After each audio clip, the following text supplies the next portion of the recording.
The Fireboard Pulse is the latest entry into the wireless thermometer wars, and today we're putting it through the Barbecue Lab series of tests to see if it's worth the purchase. I'm David Gafford with the Barbecue Lab, and we come at you every week with a different gear review to help you make educated decisions on your outdoor cooking gear arsenal. Today we're going to be testing range, we're going to be testing line of sight, obstructions, how thick of a metal can this thing get through, and all types of different tests, so stick with us. This is going to be a good one. For starters, I want to say that the Fireboard Pulse is a dual band thermometer. It uses both Bluetooth and sub 1 gigahertz frequencies to be able to communicate. One question I'm sure you're asking is, what can the Pulse connect to? If you're already in the Fireboard infrastructure, it can connect with almost everything Fireboard. If you have the Fireboard Spark instant read thermometer, it can connect to that.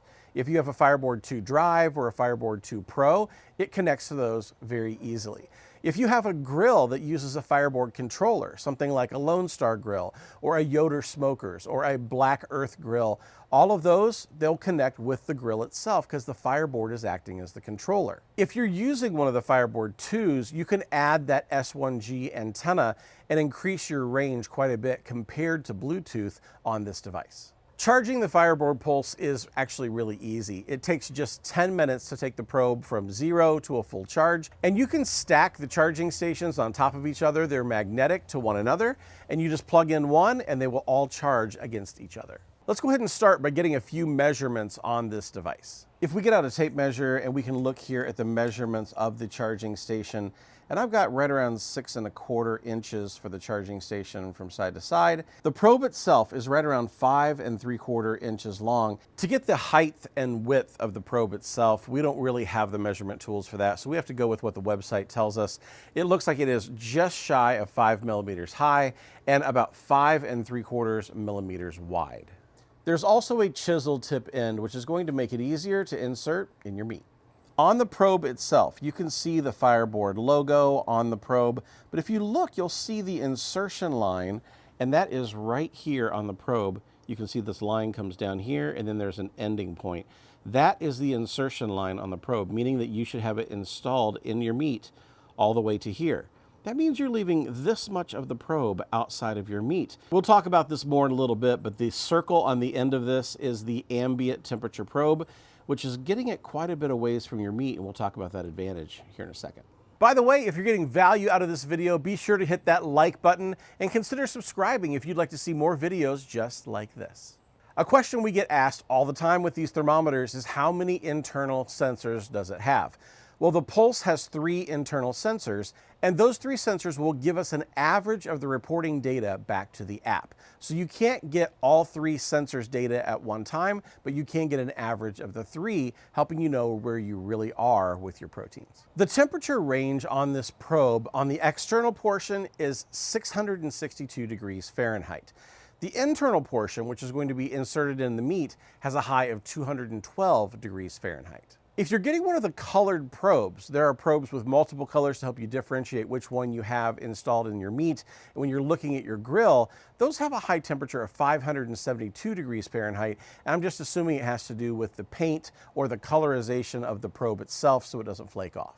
If you're thinking about checking the price or potentially making an order, do us a favor and click the links down in the description below to head over to the Fireboard website. It helps our channel and it doesn't cost you anything more. It's a way that you can say thanks for us running all of the tests on the outdoor cooking gear that you love.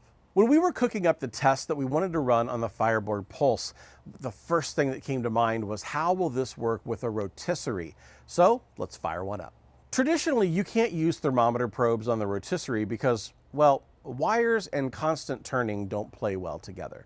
To test the Pulse, we fired up the American Renaissance gas grill that we installed in our outdoor kitchen and put a chicken on the rotisserie spit. I set the burners to medium-low and inserted a Fireboard Pulse into the breast and another into the thigh. This way I could monitor both white and dark meat during the cook. After 20 minutes, the bird was coming along nicely, and at the 50-minute mark, our rotisserie chicken was ready.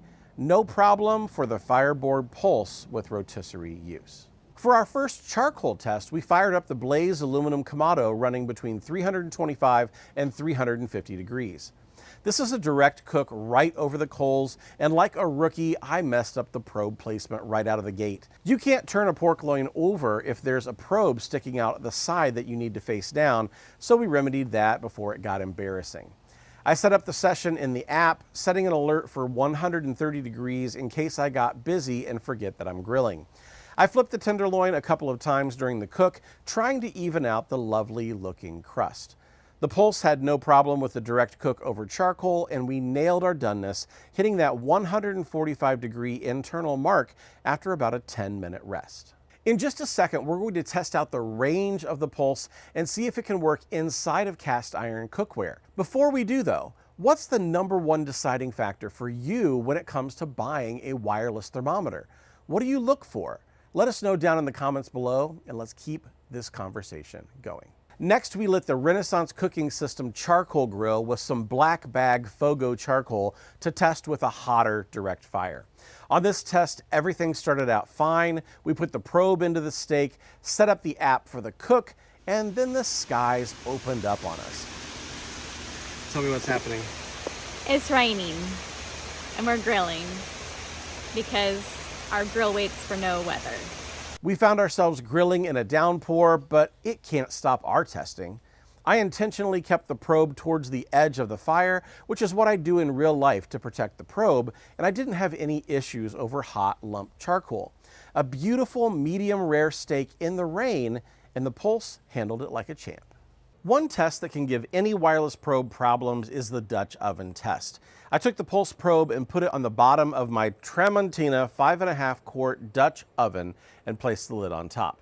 Now there's a new screen on the Fireboard 2 that allows you to see signal strength from the Pulse to the Fireboard Pro, and you can see that the signal strength went down, but the Pulse still transmitted through this incredibly thick Dutch oven. The thickest and largest grill we currently have on the property is the Lone Star Grill's 24x48 offset smoker. This beast is a 1/4 inch metal all around, and I wanted to see if the Pulse could work on a heavy offset. We placed the probe on the top shelf and waited to see if the probe would stay connected. Turns out even a super thick grill like this Lone Star is no match for the Pulse, as connection wasn't a problem. For a distance test, I wanted to see how far around our property the Pulse could stay connected with the Fireboard 2 Pro while Melissa walked around with it. Here in our driveway, we didn't have any problems staying connected all the way down to the road. Halfway down the sidewalk, we're still connected as well. As we approach our neighbor's house with our entire house standing between the Pulse, which is inside a grill, here's where we lost the connection. I don't know why we'd want to, but we could keep the Pulse connected here at the house anywhere except within 10 feet of our neighbor's driveway. The circle section at the end of the probe is the ambient temperature sensor, and it's been discussed widely as of late how many wireless probes give pretty inaccurate readings for ambient temperatures. I wanted to put that to the test, so we smoked a chuck roast on our Memphis Grill's pellet grill. I put the Pulse into the roast up to the minimum line and then set an air temperature probe right next to the ambient section of the Pulse to get readings. I also set up an air temperature probe in the center of the grill grate, further away from the meat to get a true grate temperature.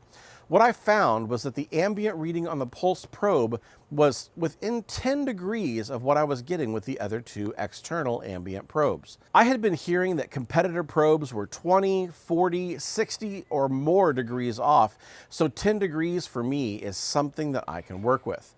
Is it for you? Let me know down in the comments if within 10 degrees is close enough for you or not.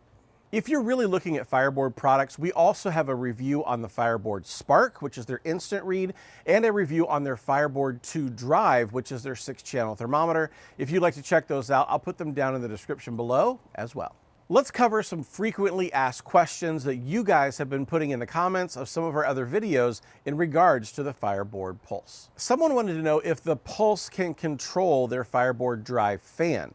Well, that's something that they just added support for, so the answer is yes. Will the Fireboard Pulse analyze my cook? That's something that it will do, and it's called predictive analysis. You can find it in the app, and when you click it, it will tell you what's coming for your cook. Someone asked, if I have multiple probes going on a grill at one time, can I name them different things to be able to keep track of them?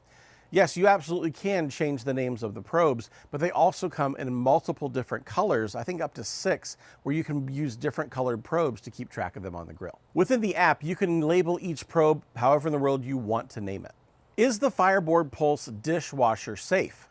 Yes. Where is the Fireboard Pulse made? Well, it's made in Kansas City, right here in the United States. When will the Pulse be available for pre-order? Well, it's available right now. So if you go down in the description, you'll find a link that will take you over to Fireboard and you can pre-order yours today. Now the decision is up to you.